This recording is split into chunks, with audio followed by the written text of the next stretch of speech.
نحمده ونصلي على رسوله الكريم اما بعد فاعوذ بالله من الشيطان الرجيم بسم الله الرحمن الرحيم ادعوهم لآبائهم هو اقسط عند الله صدق اللہ مولانا العظیم۔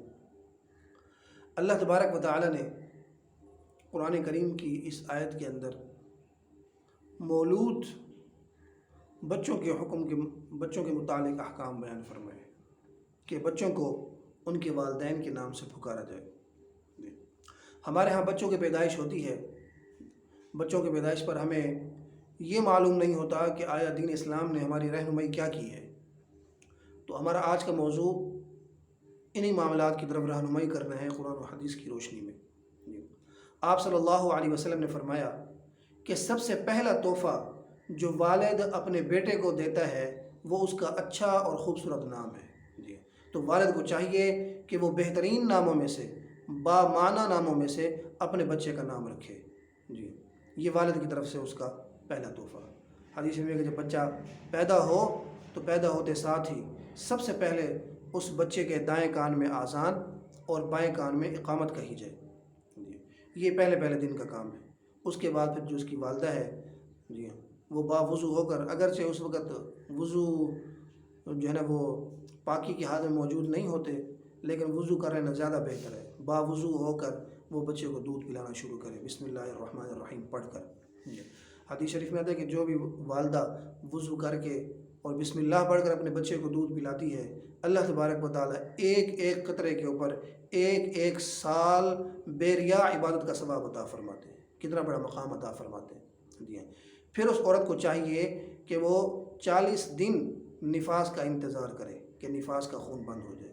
نفاس کا جو خون ہے اس کی کم سے کم مقدار 1 لمحہ اور زیادہ سے زیادہ مقدار 40 دن ہے۔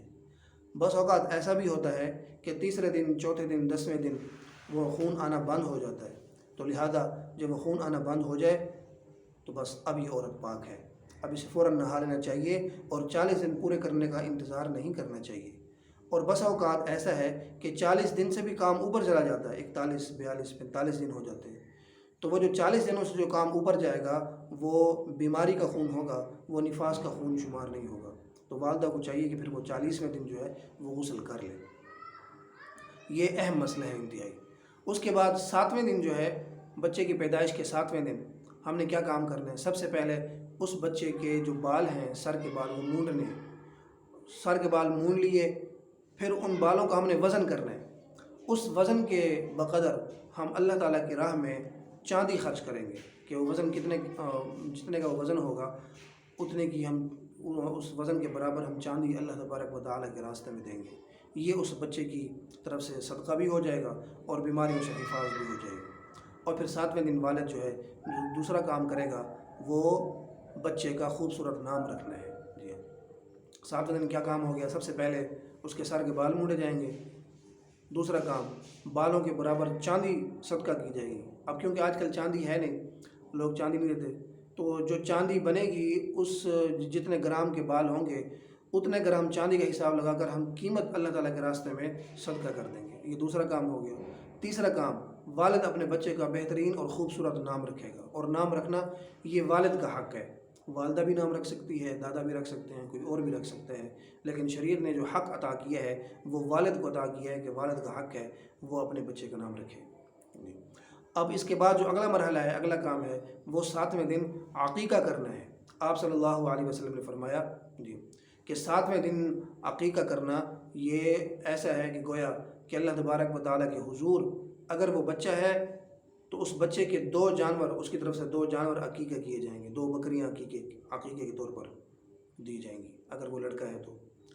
اگر لڑکی ہے تو پھر 1 بکری یا 1 حصہ بڑے جانور میں سے بطور عقیقہ وہ کیا جائے گا۔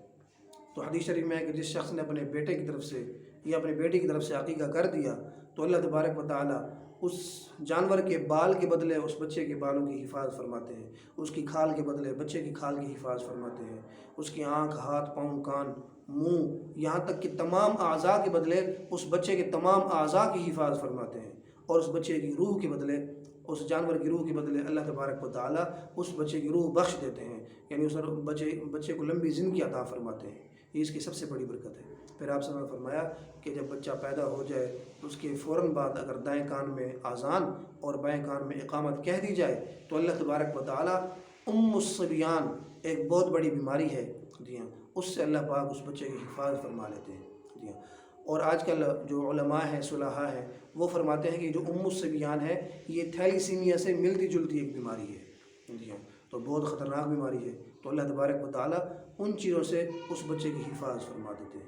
تو یہ اہم چیزیں ہیں جو والد کو معلوم ہونی چاہیے، اور سنت کے مطابق ہی بچے کا دائیں کان میں اذان، بائیں کان میں اقامت، پھر 7ویں دن بالوں کا مونڈنا، پھر اس کے برابر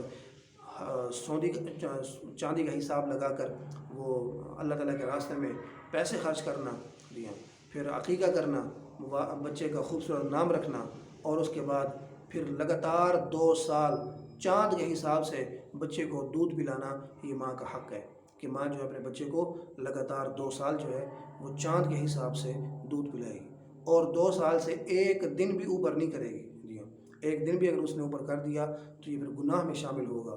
حدیث شریف میں آتا ہے کہ جس شخص نے 2 سال سے اوپر اپنے بچے کو، جس عورت نے دودھ پلانا شروع کر دیا تو پھر وہ اس سے کبھی بھی دودھ نہیں چھڑوا سکے گی یہاں تک کہ بچہ بالغ ہو جائے گا، لیکن پھر بھی وہ ماں کا دودھ پیتا رہے گا جی ہاں۔ تو یہ کتنی بڑی یعنی ایک تنبیہ ہے نبی صلی اللہ علیہ وسلم کی طرف سے کہ بچے کو صرف 2 سال تک ہی ماں کا دودھ پلانا چاہیے، اس سے زیادہ آگے نہیں لے کر جانا چاہیے۔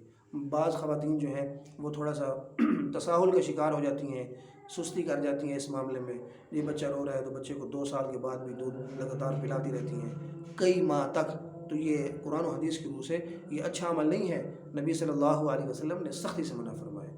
دعا ہے جو کچھ پڑھا سنا اللہ تبارک و تعالی عمل کرنے کی توفیق نصیب فرمائے۔ ھذا هو المرام واللہ اعلم بحقیقت الکلام۔